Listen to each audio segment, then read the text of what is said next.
এইভাবে ঠিক এইভাবে জাস্ট এইভাবে মাসাজটা অবশ্যই করতে হয়, যাতে স্কিনের মানে কপালের মধ্যে যে ভাঁজগুলো থাকে এইভাবে মাসাজ করলে কিন্তু ভাঁজগুলো চলে যায়।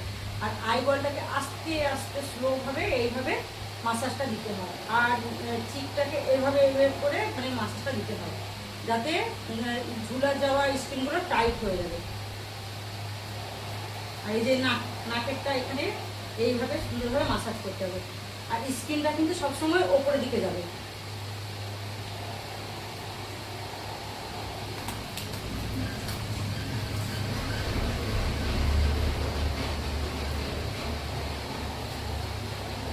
ব্লগটা আমি তোমাদেরকে পুরোটাই দেখাতে পারতাম, কিন্তু একটু প্রবলেম ছিল তাই দেখাতে পারলাম না। যাই হোক, একটু মেসেজটা মানে মাসাজ করছি ওটা তোমাদেরকে দেখাচ্ছি। তো এটা ব্লকের মতোই হয়ে যাচ্ছে, মেন হচ্ছে মাসাজ। ওর হাতটাও করেছি, অলরেডি হাত হয়ে গেছে।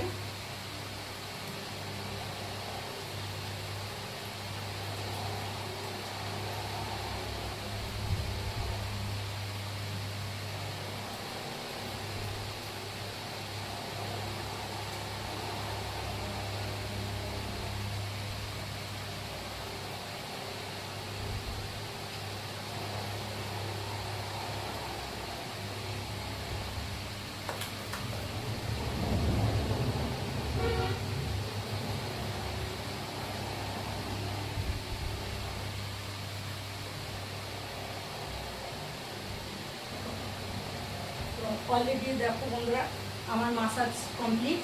এবার আমি এটাতে ফেস প্যাক দেবো। কিছু তো